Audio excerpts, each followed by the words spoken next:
एकदा प्रतिनिधी आपले संदीप आपल्यासोबत जोडले गेलेले आहेत आणि त्यांच्याकडून आपण पुढचे अपडेट जाणून घेणार आहोत।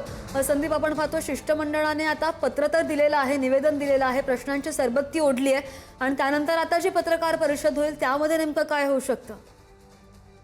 अगदी बरोबर आहे। निवडणूक आयुक्त अधिकारी चोखलिंगम यांच्या भेटीसाठी हे सगळे शिष्टमंडळ जे आहे ते दाखल झाले त्यांच्या कार्यालयामध्ये। गेल्या 15 ते 20 मिनिटांपासून त्यांच्यामध्ये ही बैठक अद्यापही सुरू आहे।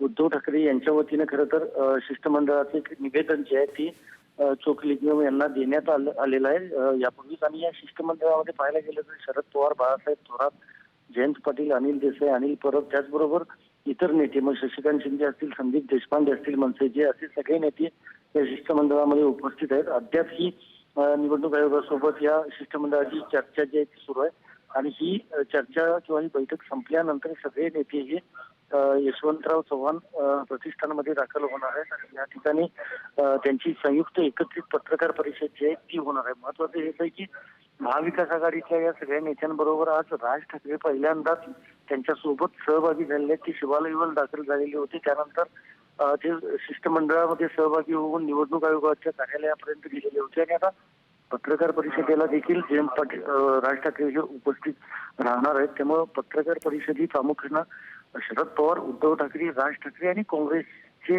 बाळासाहेब थोरात या चौघांची असू शकते असं देखील सांगितलं जाते, कारण इतर मित्रपक्ष देखील आहेत। मात्र पत्रकार परिषदेमध्ये हे महत्वाचे जे नेते आहेत, वरिष्ठ नेते आहेत, तेच आपली कदाचित भूमिका जी आहे ती मांडू शकतात आणि निवडणूक आयोगाला काही आकडेवारी देखील सादर केल्याचं आपल्याला समजतंय। जी निवेदन दिलं आहे त्याच्यासोबत काही कागदपत्रही सादर करण्यात आले, ज्यामध्ये काही शहरांमधला डेटा हा चुकीच्या पद्धतीनं सेट झाल्याची माहिती नेत्यांनी आणि या शिष्टमंडळानं निवडणूक आयोगाला दिली आहे।